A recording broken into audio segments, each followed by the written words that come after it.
The man thought that Kim had been the subject of special care and the recruit who had shown the most prominent powers in that round, and his scores for the last 4 weeks were so incredible. But would he be just like that in the dungeon as well? Were they ready to pounce? And they sure were so impatient. And the man could have wrapped up that situation by knocking them on the head as soon as they pounced. But the other comrades of Kim wouldn't have gotten any training experience out of that.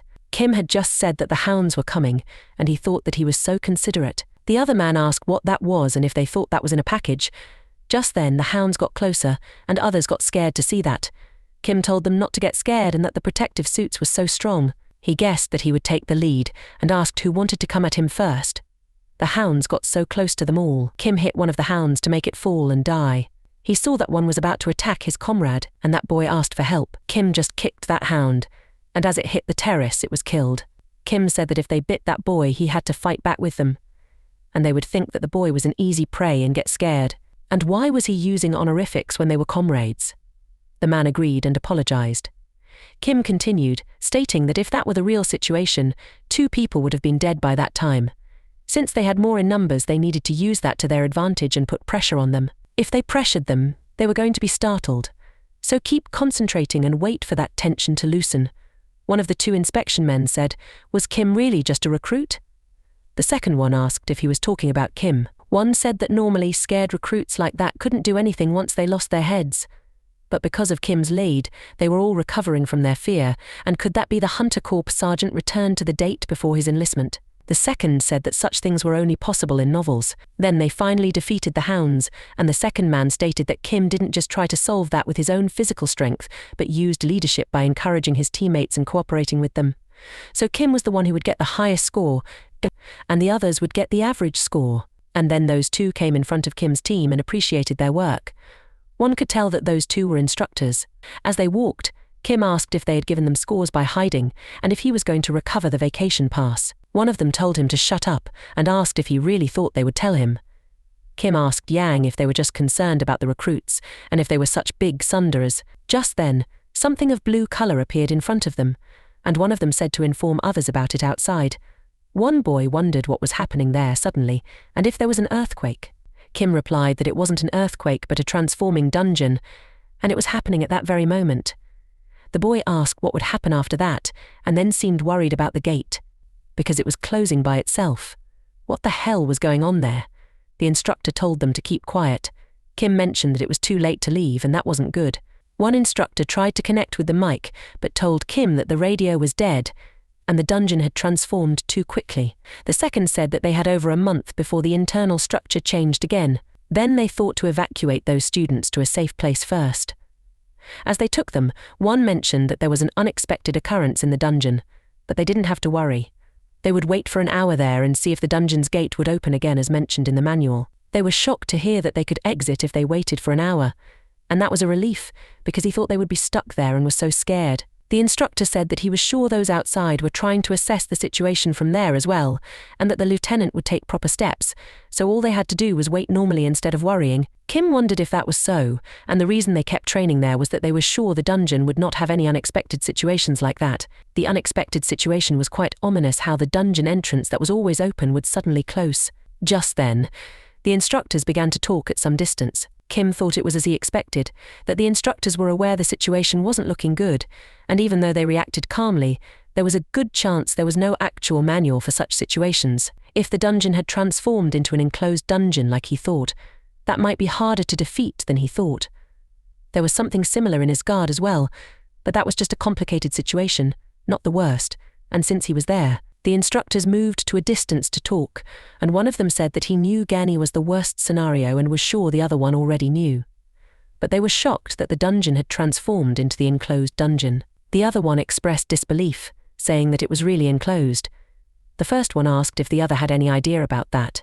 They discussed 2 instances when the dungeon's entrance disappeared first, when the dungeon dissipated naturally after they had defeated it, and second, with the enclosed dungeon when the portal gate disappeared once an outsider entered. While they were in the dungeon and it transformed into an enclosed dungeon, it made sense that the gate disappeared, and there was definitely going to be more than one monster appearing. Since the only way to exit an enclosed dungeon was to defeat every single monster inside, Any hope of assistance from outside was non-existent. He thought that with the 4 recruits who had no real battle experience and 2 instructor men, they had to clear the dungeon. Since he informed them of their situation, they all became tense.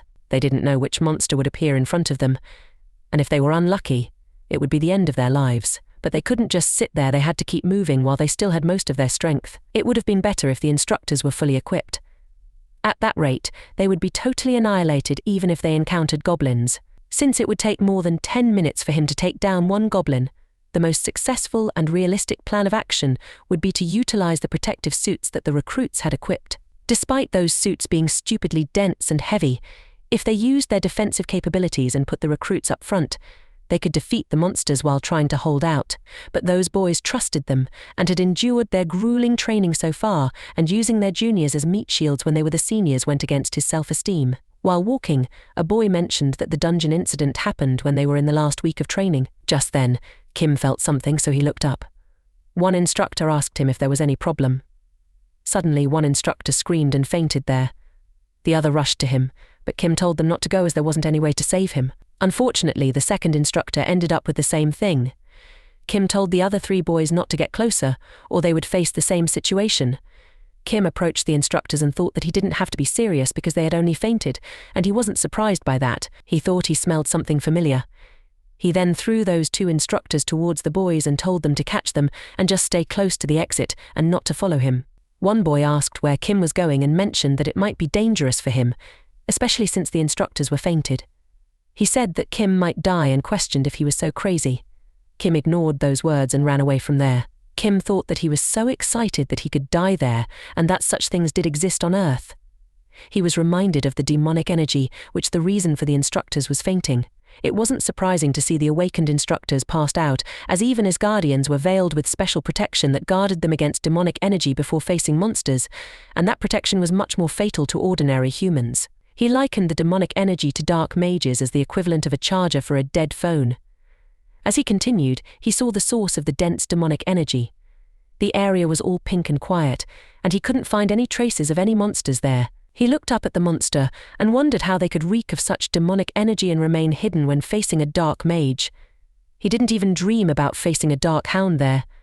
Dark hounds were a type they couldn't assume were the same monster just because they had similar names. Since they were a species so overpowering compared to ordinary hounds, he thought that the first time he encountered that monster was about a year into his summoning in Asgard.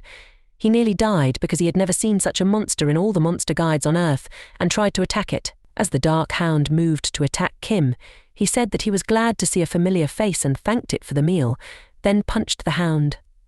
When the dark hound struck the wall, it released a smell. Kim commented that it was still sickening, noting the immense amount of demonic energy that spilled out after its death.